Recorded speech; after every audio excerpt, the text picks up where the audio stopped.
Okay, boys and girls, let us talk about how I make chaga into tea to make medicine.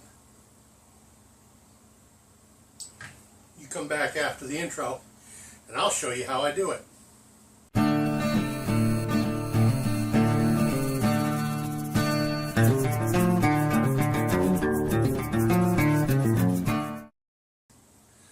Glad to see you came back. I'm going ahead, let me get this turned around here so you can see what I'm talking about. I've gone ahead and put on that big shiny kettle full of water, bringing it to the boil. As soon as I get a full rolling boil, my chaga chips go in and the temperature gets turned down to a low simmer, and it will sit there for the next 2 hours. After my chaga has been brewed and cooled to room temperature, I store it in empty soda bottles. This kettle will fill 3 of these.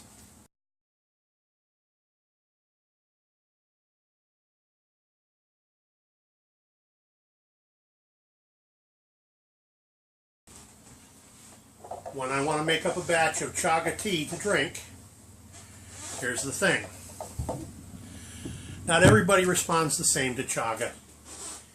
I have a problem. If I were to make a regular coffee cup full of chaga and throw it back, I'm in the bathroom more regular than I care to be, if you catch my drift. But yet, that effect of chaga on me proves useful because I have a medication that I take at doctor's orders that makes me less than regular as I would like to be. So I have to balance the two. And here's how I do it. I make a full kettle of tea. Whoops. There we go. Got my full rolling boil. Is I take my chaga and I drop it in. And then this gets turned way down. Let me pull you down here so you can actually see. To an absolute simmer. On goes the lid. That kettle is going to call that burner home for the next 2 hours. Now once that has steeped, I move it to the back of the stove. I let it cool to room temperature. And as I say, I put it into these, 3 of them. When I want to make a pot of tea, and that's what I've got here. This is a half a gallon of tea made up, ready to go.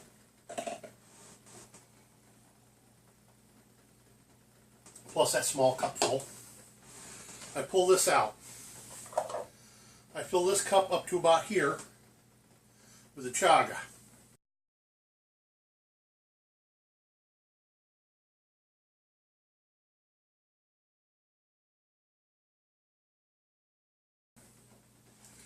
And I warm it in the microwave till it's just shy of boiling.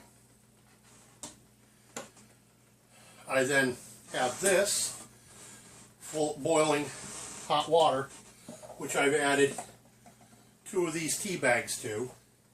And generally I make that several hours in advance, let it steep until it's almost cold. I pull out the bags, squeeze them out and pitch them. They've given all they're going to give. I then reheat this to boiling. I add my sweeteners. And just for flavor, I add about 1/8 of a teaspoon of great value lemonade powder.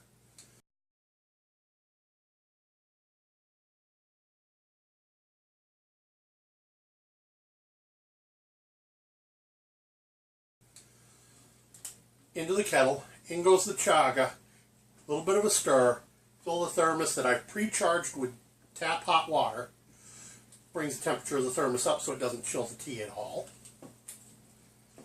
and my regular artificial sweeteners until it's sweet enough to suit my taste.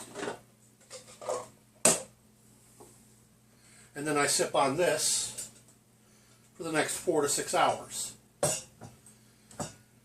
Let me tell you, I have noticed since my gracious benefactor from North in Seward's Folly has been sending me chaga, that my arthritis has curtailed to where it was 10 or 12 years ago. It helps a lot.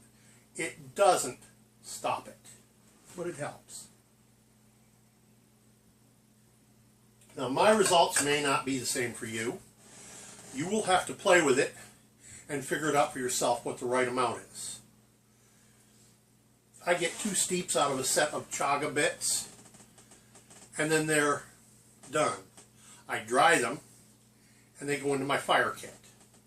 I know, you haven't seen me do fire with chaga yet. You will. It's coming, eventually. But that's how my chaga bit does double duty as well.